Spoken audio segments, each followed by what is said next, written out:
Hi friends, welcome back to our channel Padma smart creations. ఈరోజు మనం ఫ్రెష్గా ఉన్న ఈ మెంతికూరని, మా మిద్దె తోటలో మెంతికూరని కోసి దీంతో మనం మెంతికూర చపాతీని ఎలా చేసుకోవాలో చూద్దాము. చాలా టేస్టీగా ఉంటుంది, హెల్త్కి కూడా చాలా మంచిది కదా. చూడండి, ఇప్పుడు అది ఎలా చేసుకోవాలో చూపిస్తాను. మెంతికూరని శుభ్రంగా కడిగి కాడలు, లేతగా ఉన్న కాడలతో ఇలా తీసుకోవచ్చు, ఏం పర్వాలేదు. ఆకు కాడ కలిపి తీసుకోవచ్చు. ఇలాగ సన్నగా కట్ చేసుకోవాలన్నమాట. సన్నగా కట్ చేసుకొని ఈలోపు ఒక బౌల్లోని గోధుమ పిండిని వేసుకుని అందులోని ఒక అర స్పూను వాము, అలాగే నెయ్యి, కాస్త పసుపు, అలాగే ఉప్పు, మసాలా పౌడరు, అల్లం వెల్లుల్లిపాయ పచ్చిమిర్చి పేస్టు, అలాగే కాస్త నువ్వులు, ఇంకా కాస్త మసాలా పౌడర్ వేస్తున్నాను, కొంచెం కారం కూడా చూసుకొని మీ టేస్ట్కి తగ్గట్టుగా మీరు వేసుకోండి. అలాగే ఉప్పు, ఇవన్నీ వేసి బాగా కలుపుకోవాలి.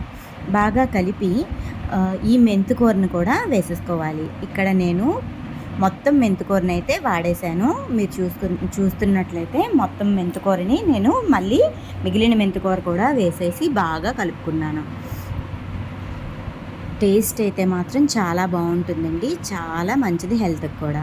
అలాగే ఇక్కడ నేను కాస్త గోరువెచ్చని నీళ్ళని అయితే వేసి పిండినైతే ఇలా మెత్తగా కలుపుకున్నాను. మీరు టేస్ట్ అయితే చూసుకోవాలి, ఉప్పు కారం మసాలా అన్నీ సరిపోయాయో లేదో చూసుకొని మీ టేస్ట్కి తగ్గట్టుగా వేసుకోండి. అలాగే ఇక్కడ నేను నువ్వుల పప్పు లాస్ట్లో యాడ్ చేశాను, ఎందుకంటే నువ్వుల పప్పు తినలేని వాళ్ళు ఉంటారు కాబట్టి వాళ్ళకైతే అవసరం లేదు, కాబట్టి వాళ్ళకి తీసేసి నువ్వుల పప్పు మనందరికీ వేసుకోవచ్చు అనమాట. నేను అందుకే లాస్ట్లోని యాడ్ చేశాను కాస్త తీసి. ఇప్పుడు నువ్వుల పప్పు వేసి బాగా కలిపి దీనిపైన కాస్త నెయ్యి కానీ ఆయిల్ కానీ వేసి కాసేపు మనం ఒక అరగంట కానీ గంట కానీ పక్కన నానబెట్టుకోవాలి. అలా పక్కన పెట్టుకోవాలి మూత పెట్టి. చూసారు కదా ఇలా. దీని తర్వాత ఒక అరగంట లేదా గంట తర్వాత మనం ఎప్పుడైనా చేసుకోవచ్చు. అప్పుడు మనకి చపాతీలు అనేది చాలా సాఫ్ట్గా ఉంటాయన్నమాట. చూసారు కదా, ఇలాగా కొంచెం పెద్దగానే తీసుకుంటున్నాను. ఇలా ముద్దలు తీసుకుని మనం నార్మల్ చపాతీ ఎలా చేసుకుంటామో ప్రతిరోజు అలాగే చేసుకోవచ్చు.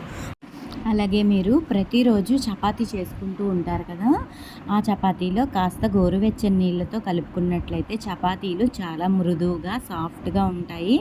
మీకు హాట్ బాక్స్లో పెట్టిన తర్వాత కూడా చాలా చక్కగా మర్నాడికి కూడా మెత్తగా ఉంటాయి. ఇలా రెండు పక్కల కాస్త కాలిన తర్వాత మనం నెయ్యి కానీ ఆయిల్ కానీ వేసుకోవచ్చు, లేదంటే బటర్ కూడా వేసుకోవచ్చు. వేసి రెండు పక్కల చక్కగా మనం ఎర్రగా కాల్చుకోవాలి. కాలిన వాటిని ఒక ప్లేట్లోకి తీసుకొని మనం పెరుగు చట్నీతో అయినా తినచ్చు. అంటే పెరుగు, ఉల్లిపాయ, పచ్చిమిర్చి వేసి చేసుకుంటాం కదా, దాంతో అయినా తినచ్చు. లేదంటే పుల్ల ఆవకాయ ఉంటుంది కదా, ఆవకాయతో కూడా చాలా బాగుంటుంది. తప్పకుండా మీరు కూడా ట్రై చేయండి. ఓకేనా ఫ్రెండ్స్, బాయ్ ఫ్రెండ్స్.